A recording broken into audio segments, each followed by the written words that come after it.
Coalition Bénin en route.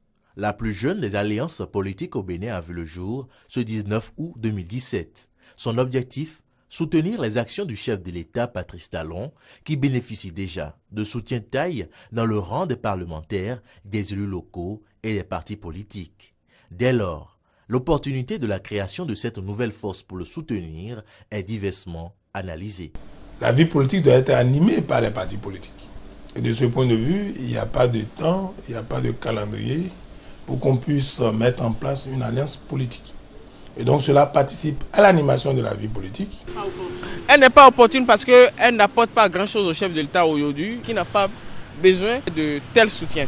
J'ai l'impression que les hommes politiques béninois manquent souvent d'imagination. Il y a eu En Marche qui est devenu la France En Marche. On veut créer exactement des choses qui ont à peu près le nom. C'est ça qui a donné Bénin en route. Les probables raisons de la naissance de cette coalition Bénin en route semblent cependant n'échapper à personne. Nous sommes à la veille des élections législatives, donc on peut comprendre qu'il s'agit d'un regroupement pour asseoir sans doute une alliance devant conduire le président de la République ou ses alliés aux élections législatives. C'est un regroupement de ceux qu'on pourrait considérer comme les oubliés du Bénin révélé. La rumeur fait état de ce qu'il y aura un remaniement ministériel, soit il se positionne pour entrer au gouvernement, soit il se positionne dans le cadre, n'est-ce pas, de la remobilisation des forces, et que forcément nous aurons des nominations. Et la classe politique,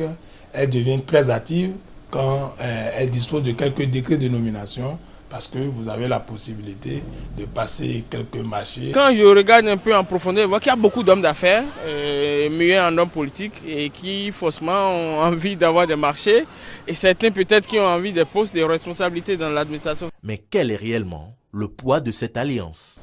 Bénin en route, de par sa décomposition en produits de facteurs premiers, montre qu'il s'agit, n'est-ce pas, d'un ensemble aussi fragile qu'une coquille de tourterelle, étant donné qu'il n'y a pas d'élus de grande facture, pas de députés, un maire.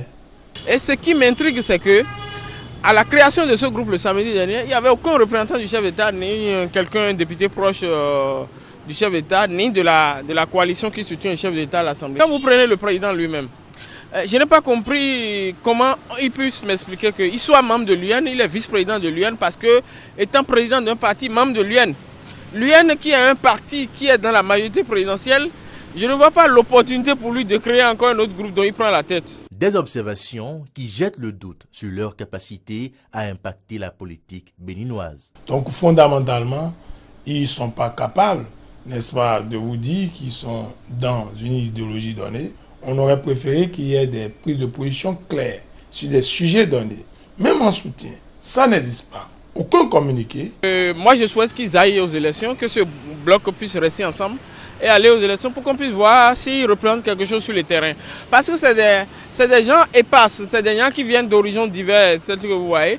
Bon, s'ils vont à une élection, ils font une liste, ils vont à une élection législative, on pourra voir combien de députés ce groupe va sortir.